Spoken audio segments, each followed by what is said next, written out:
I do not have anywhere different to go. Why would someone start a sentence like this before starting to converse with someone? The reason is simple.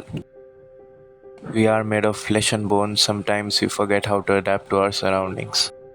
We have a nose to smell and ears to hear, but not always do we use them at the required places. We have, or let's say we are gifted with something called as a mind by the Almighty, with the help of which we can think and operate out of the basic needs of survival. We have something which we ourselves like to call as materialistic desires. We have senses and a brain which constantly tells us about how those senses are operating. They work hand in hand with each other, thus making us a very unique species.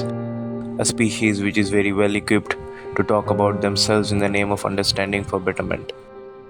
Still, apart from all those senses, with the fact of knowing that those are present in our constant working body, we fail to avoid attachment. We fail to avoid the set desires. I am an ordinary boy within the usual circumstances one can imagine. I have senses which allow me to transcribe my expressions and write this, yet I write about the desires which have constantly been bothering me. When it's past an hour in the dark at night, I start understanding that there might be people who do not like what I am of or the waves which I emit. I can't really do anything about it. My senses start becoming a mess. I constantly struggle between the controllable and the uncontrollable, thinking about imaginary situations which can never happen truly in real life.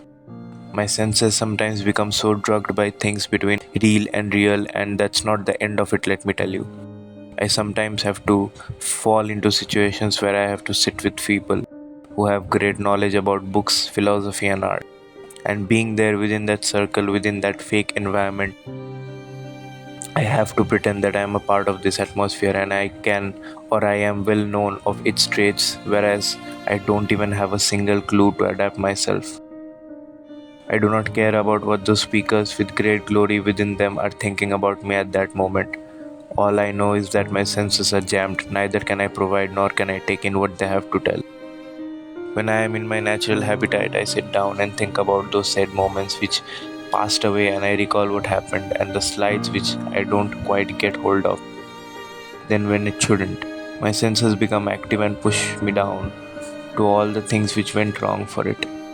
They start mining out abstracts of those moments where I lost track. So it makes me feel like I have nowhere to go and rest my mind, and these senses, they act dormant most of the time and become active just when they are not supposed to. So next time when I'm in a situation like that, I start my sentence with, I don't have anywhere different to go.